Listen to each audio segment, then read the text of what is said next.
ये है Easter island, बिल्कुल वीरान, बिल्कुल तन्हा और सबसे ज्यादा खौफनाक नजर आने वाला एक छोटा सा आइलैंड जो चिली के साहिल से जमीन से सैकड़ों किलोमीटर दूर समंदर के बिल्कुल बीचों बीच इस जगह पर बना हुआ है। ये आइलैंड 63 स्क्वायर माइल्स पर फैला हुआ है। दुनिया की नजरों से छुपा हुआ एक ऐसा आइलैंड जिसे 1722 से पहले कोई भी नहीं जानता था। लेकिन जब इस आइलैंड को पहली दफा देखा गया तो यहाँ हजारों की तादाद में पत्थरों से तराशे हुए कई सारे स्टैचू खड़े दिखाई दिए, जिन्हें देखकर ऐसा लगता था कि शायद किसी दौर में लोगों ने इन्हें किसी खास मकसद के लिए बनाया था। आखिर कैसे पैसिफिक ओशन के इस छोटे से आइलैंड पर एक नहीं, दो नहीं, बल्कि पूरे 1000 से भी ज्यादा बड़े बड़े स्टैचू इस आइलैंड के चारों तरफ खड़े किए गए, और आखिर इतने सारे बुतों को बनाने का मकसद क्या था, और आखिर तब ऐसा क्या हुआ था कि यहाँ रहने वाले सभी लोग कुछ बुतों को अधूरा छोड़कर ही यहाँ से चले गए थे। कहानी की शुरुआत होती है 1722 में,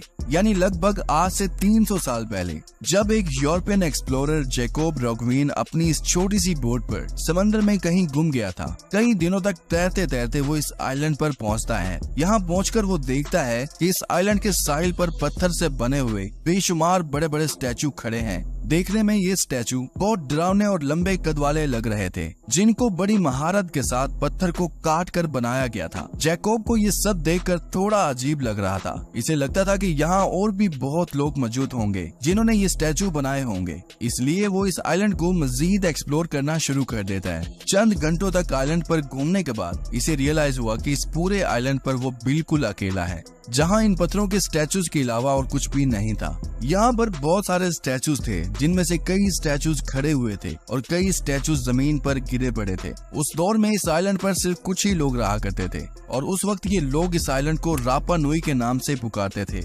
ये आइलैंड उस वक्त हजारों लोगों का घर हुआ करता था, लेकिन इन स्टैचूज को किसने, क्यों और कब बनाया, ये वो लोग भी नहीं जानते थे। उसके बाद ये आइलैंड एक बहुत बड़ा मिस्टीरियस पॉइंट बन चुका था, जिसका राज जानने के लिए दुनिया भर से बहुत सारे आर्कियोलॉजिस्ट और एक्सपर्ट्स का यहाँ आने का सिलसिला शुरू हो गया। दुनिया भर से कुछ लोग इस मिस्टीरियस आइलैंड को देखने आते थे। कई लोग इन स्टैचू के पीछे मौजूद राज से पर्दा उठाने के लिए आते थे। ईस्टर आइलैंड समंदर में इतना वीरान है कि इसका सबसे करीबी आइलैंड 2075 किलोमीटर दूर है, और यहाँ इंसान नहीं बसते। 500 लोगों की आबादी वाला इसका करीबी आइलैंड यहाँ से तकरीबन 2600 किलोमीटर दूर है, जो मैंग्रीवा के नाम से जाना जाता है।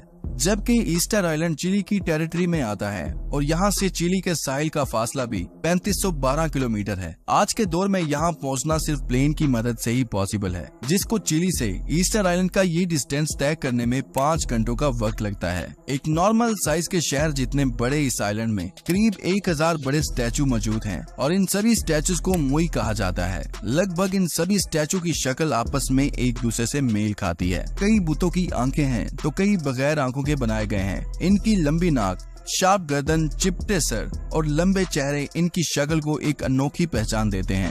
एक्सपर्ट्स के मुताबिक ये स्टैचू 13 सेंचुरी में बनाए गए थे, यानी आज से लगभग 700 साल पहले। कई स्टैचू अपनी जिसामत समेत इस आइलैंड के बॉर्डर पर सीना तान कर खड़े हैं, तो कई बुतों के धड़ जमीन के अंदर बहुत बुरे तरीके से फंसे हुए हैं। 2012 में खुदाई के दौरान एक हैरत अंगेज चीज निकल कर सामने आई। पता चला कि वो स्टैचू जिनका सर सिर्फ जमीन पर मौजूद था, उनका बाकी धड़ भी जमीन के अंदर दफन था। इन सभी स्टैचूज में से इस स्टैचू की हाइट 33 फीट थी, यानी लगभग इसकी हाइट आज के पैसेंजर बस जितनी थी, जबकि इसका वजन लगभग 90,000 केजी था, जिसको उठाना तो दूर की बात, हिलाने के लिए भी 500 से ज्यादा लोगों की जरूरत पड़ सकती है। और सबसे हैरान कर देने वाली चीज वो थी जब एक स्टैचू एक पहाड़ पर ही अनकम्प्लीट छोड़ दिया गया था। एक्सपर्ट की कैलकुलेशन के हिसाब से इसकी हाइट 70 फीट है, जबकि कंप्लीट होने के बाद इसका वजन लगभग 300 टन तक पहुंच जाना था। पत्थरों को तराश कर स्टैचू बनाना और फिर इतने सारे स्टैचूज को आइलैंड के डिफरेंट पॉइंट पर लाकर खड़ा करना,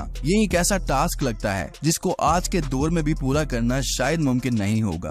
कई सालों तक ये माना जाता रहा कि ये काम स्पेस से आने वाले एलियन ने किया है, लेकिन मॉडर्न रिसर्च से ये थ्योरी बिल्कुल गलत साबित हुई। क्योंकि साइंटिस्ट और आर्कियोलॉजिस्ट को इस मिस्ट्री को सॉल्व करने के लिए कई सारे ऐसे एविडेंस मिल चुके थे, जिससे ये बात जाहिर होती थी कि ये स्टैचू सैकड़ों साल पहले इसी आइलैंड पर मौजूद इसी वॉल्केनो से निकलने वाले स्टोन से बनाए गए थे। यानी ये काम यहीं इसी आइलैंड पर रहकर किया गया था। इन पत्थरों पर एक्सपेरिमेंट के लिए जब इन स्टैचू जैसी एक आंख को पत्थर पर बनाने की कोशिश की गई, तो सिर्फ इतने से काम में पूरे 3 दिनों का वक्त लग गया था। ये काम एक पुराने टूल के जरिए किया गया, जिसे पुराने वक्तों में लोग पत्थर तराशने के लिए इस्तेमाल करते थे।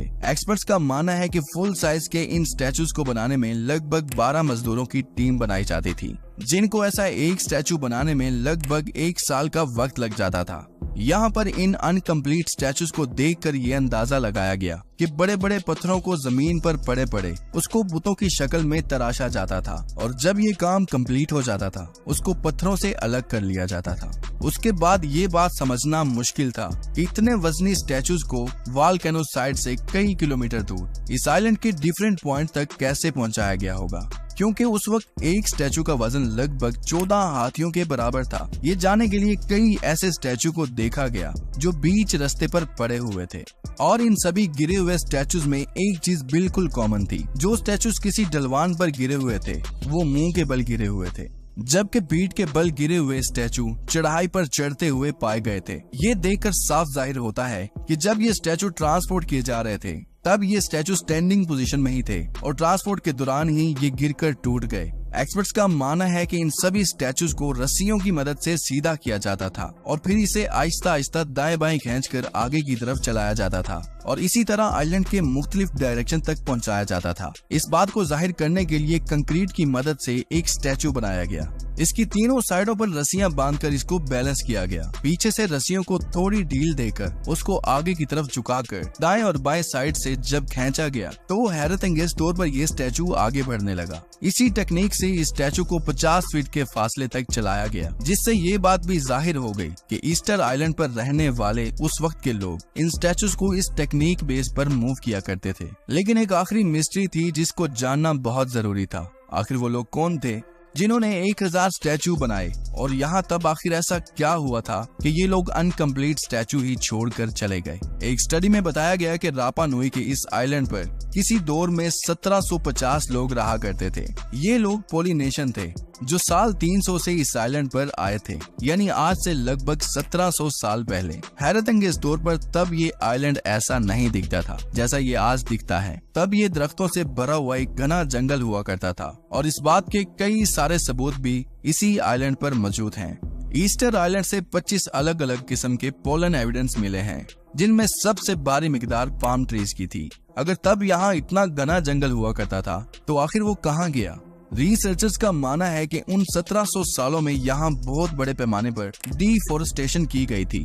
ऐसा समझा जाता है कि पाम ट्रीज का ये जंगल यहाँ आने वाले लोगों में से किसी के काम का नहीं था, क्योंकि वो लोग फार्मर्स थे। उनको एक ऐसी जमीन चाहिए थी जहाँ पर वो खेती बाड़ी करके अपने जिंदा रहने के लिए अनाज पैदा कर सकें, और जहाँ उनको ऐसे भारी स्टैचूज को मूव करने में बिल्कुल आसानी हो सके। इस वजह से शायद उन्होंने अपने हाथों से इस जंगल को खत्म किया था। बड़े पैमाने पर डिफोरेस्टेशन करने से वहाँ के माहौल का पूरा इकोसिस्टम खराब हो गया था। शुरुआत में तो ऐसा कुछ भी फील नहीं हुआ, लेकिन वक्त के साथ साथ यहाँ की जमीन बिल्कुल बंजर हो गई थी, जिसकी वजह से आइलैंड पर रहने वाले लोगों के लिए खाना बहुत कम पड़ने लगा, और फिर यहाँ से लोग आपस में लड़ पड़े। आइलैंड से कई इंसानी हड्डियां भी मिली हैं, जिन पर शदीद चोटों के निशान पाए गए हैं। ये इस बात का सबूत है कि इस छोटे से आइलैंड पर एक बहुत बड़ी वार हुई थी, जिसमें ज्यादातर खवातीन को निशाना बनाया गया था। इस आइलैंड पर खवातीन की तादाद कम पड़ने की वजह से यहाँ की पॉपुलेशन आहिस्ता आहिस्ता डाउन होती चली गई, और आखिरकार एक वक्त ऐसा आया कि बच जाने वाले लोग यहाँ से हमेशा हमेशा अपना सब कुछ छोड़कर ये आइलैंड हमेशा के लिए वीरान कर गए। आज ये आइलैंड एक बहुत बड़ा टूरिस्ट अट्रैक्शन बन चुका है, जहाँ पर इन जायंट स्टोन्स को देखकर अपनी आंखों पर यकीन नहीं होता कि ये वाकई ही 1700 साल पुराने इंसानों के बनाए हुए स्टैचू हैं। इन स्टैचूज को रिलीजियस पर्पस के लिए बनाया गया या फिर इनका कोई और मकसद था, इस बारे में बहुत सारी थ्योरीज हैं, मगर सच क्या है वो अब तक कोई भी नहीं जान सका।